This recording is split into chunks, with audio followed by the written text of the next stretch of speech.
माननीय प्रधानमंत्री जी।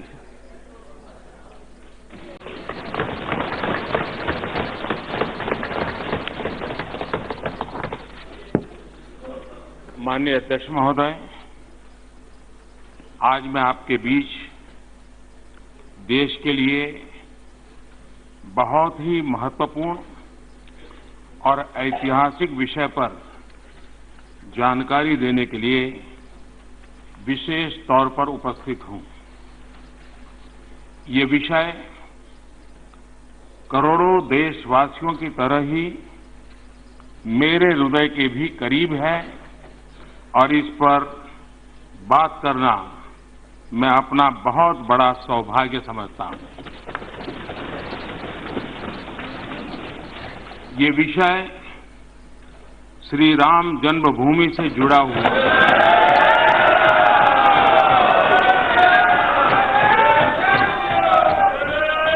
ये विषय है अयोध्या में श्री राम जन्मस्थली पर भगवान श्री राम के भव्य मंदिर के निर्माण से जुड़ा हुआ है। माननीय अध्यक्ष महोदय, 9 नवंबर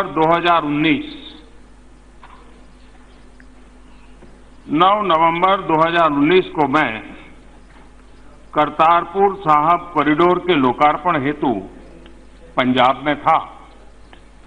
गुरु नानक देव जी का 550वां प्रकाश पर्व था। बहुत ही पवित्र वातावरण था। उसी दिव्य वातावरण में मुझे देश की सर्वोच्च अदालत द्वारा राम जन्मभूमि विषय पर दिए गए ऐतिहासिक फैसले के बारे में पता चला था।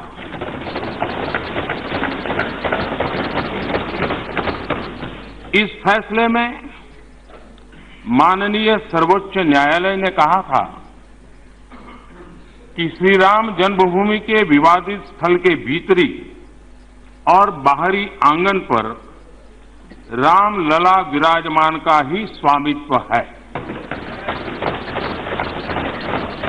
माननीय उच्चतम न्यायालय ने अपने आदेश में ये भी कहा था कि केंद्र और राज्य सरकार आपस में परामर्श करके सुन्नी सेंट्रल वक्फ बोर्ड को 5 एकड़ जमीन आवंटित करें।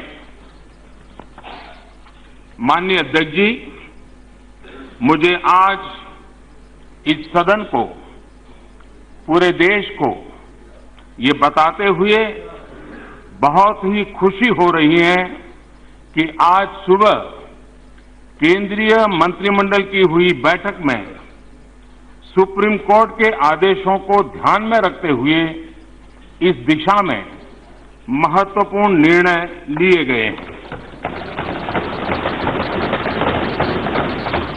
मेरी सरकार ने सुप्रीम कोर्ट के निर्देशानुसार श्री राम जन्मस्थली पर भगवान श्री राम के भव्य मंदिर के निर्माण के लिए और इससे संबंधित अन्य विषयों के लिए एक बृहद योजना तैयार की है।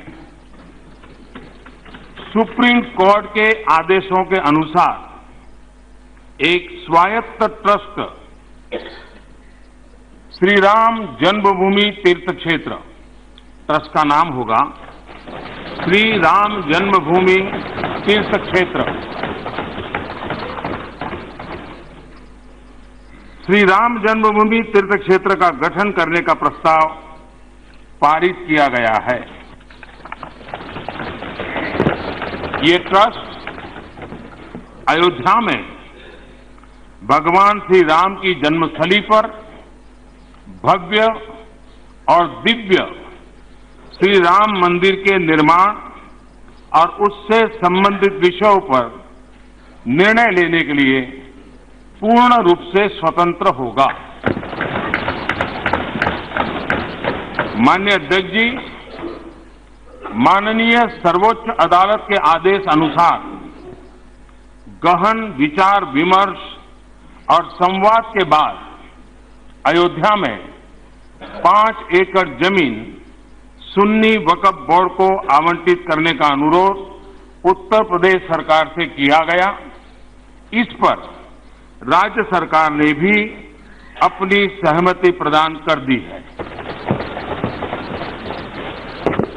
माननीय अध्यक्ष जी, भारत की प्राणवायु में, भारत के आदर्शों में, भारत की मर्यादाओं में भगवान श्री राम की महत्ता और अयोध्या की ऐतिहासिकता से, अयोध्या धाम की पवित्रता से हम सभी भली भांति परिचित है।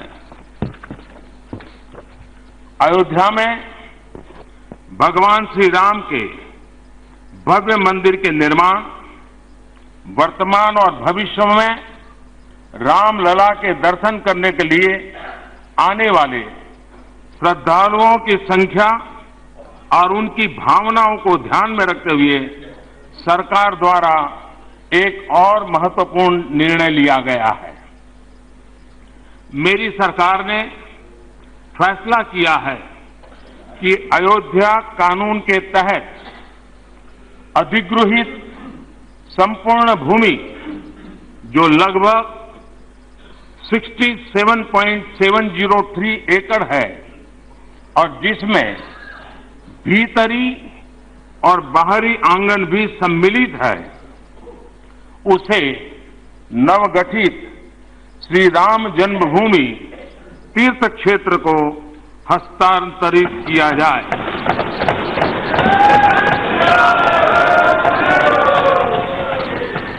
माननीय अध्यक्ष महोदय, 9 नवंबर को राम जन्मभूमि पर फैसला आने के बाद सभी देशवासियों ने अपनी लोकतांत्रिक व्यवस्थाओं पर पूर्ण विश्वास जताते हुए बहुत ही परिपक्वता का उदाहरण दिया था।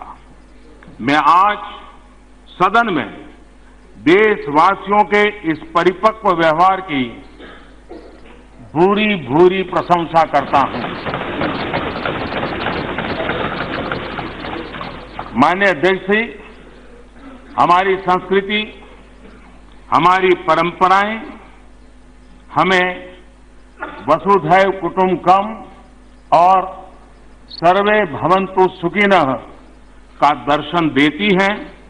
इसी भावना के साथ आगे बढ़ने की प्रेरणा भी देती हैं। हिंदुस्तान में हर पंथ के लोग, चाहे वो हिंदू हो, मुस्लिम हो, सिख हो, ईसाई हो, बौद्ध, पारसी और जैन हो, हम सभी एक बृहत परिवार के ही सदस्य हैं। इस परिवार के हर सदस्य का विकास हो, वो सुखी रहे, स्वस्थ रहे, समृद्ध बने, देश का विकास हो, इसी भावना के साथ मेरी सरकार सबका साथ, सबका विकास, सबका विश्वास के मंत्र पर चल रही है। आइए इस ऐतिहासिक क्षण में हम सभी सदस्य मिलकर अयोध्या में श्री राम धाम के जीर्णोद्धार के लिए, भव्य राम मंदिर के निर्माण के लिए एक स्वर में अपना समर्थन दें।